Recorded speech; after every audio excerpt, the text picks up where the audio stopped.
you would have told me years ago that someday I would be on the road driving to real comedy gigs and getting paid for it, I would have said you're out of your mind. Yet, here I am. Clearly, there's been a mistake. Oh, and one other thing too. I'm really not a fan of people that make videos while they're driving. There's just nothing quite as douchey as that. But I want to get these thoughts out quickly before I lose them. So anyways, this is episode 3 of You Can't Be Serious. And this is going to delve a little further now. If you haven't watched the other 2 videos, my name is Tommy Bell. I've been doing stand-up for 7 or 8 years. And I just want to vlog about my experiences and what it's like learning to do stand-up comedy. And so at this point, I had just mentioned I was going to go to a joke writing workshop, and that's where I'm going to pick it up here. But first, a quick reminder, please, like, share, subscribe, all of that stuff. I'm trying to build this new YouTube channel, and the more likes I get, the more I continue to get. It's sort of a snowballing effect, and I really appreciate everyone for taking the time to watch this. I hope you get something out of it. So I go into this joke writing workshop. It was in a comedy club, a very small comedy club, and I guess I thought it was open to the public. There'd be a lot of new people there. Turns out that wasn't the case. The room slowly filled up, and they got ready to start, and I realized I'm the only new person there. Everyone else there all knew each other. They were all bona fide headlining, experienced comics. And the guy that ran the workshop didn't know who I was. He looks over and goes, "Who are you?" And I said, I'm nobody. And he goes, "What's your name?" And I said, "Tommy Bell." And he goes, "What are you doing here?" I said, "Well, I heard about this workshop and I wanted to learn how to write jokes."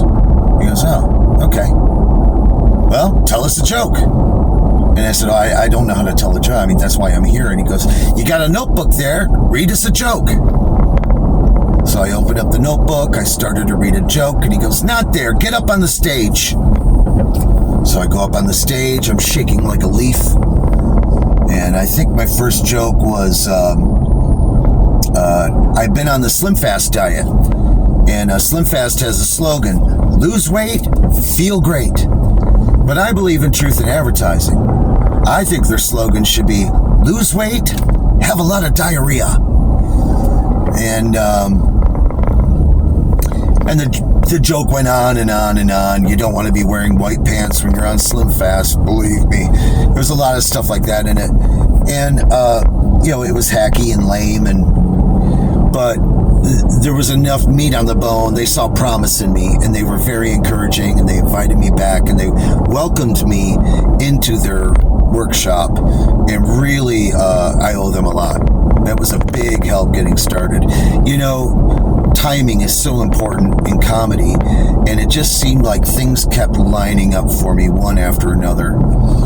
Well, week 3, the 3rd week came along, and I came in, and the guy that ran it was out of town. He was at the MGM in Las Vegas, and he had left a girl, one of the other comics, in charge, and it seemed like I always went first. She says, "Okay, Tommy, get up on stage." And I start doing this joke, and it's about performance anxiety when I'm peeing in a men's room, in a public restroom, and I hear someone come in. My stream chokes off, and I get too nervous. I can't pee in public, with other people in the room, and she stops me and says, "Can I ask you a question?" And I said, "Yeah." And she goes, "Have you been on stage yet?" And I said, to tell jokes? And she goes, "Yeah." And I said, "No, God, no." And she goes, "Okay, well, this workshop is for professional working comics. And if you're not going to get on stage and apply any of this, you're just wasting our time." I said, "Okay." She goes, "I want you to go out and do an open mic this week." I said, "Okay." And then she said, "Secondly, you got to get your jokes above the belt. We know you're funny, okay? But you've got to outgrow that. There's a lot of times that comedy is not appropriate. There might be times when you can do it, but, And it was almost like being in therapy and being in the hot seat. I scanned across the room, I looked at everyone, and I said, okay, I promise by next week I will have done a mic, and I'll come back with new material that's not dirty. You know, it's funny, I've been on stage my whole life as a musician, completely different ball of wax, for me at least. Getting up on stage at an open mic was just terrifying, and I think that will be a great place to pick it up in the next video. Once again, thanks for watching, and we'll see you next time.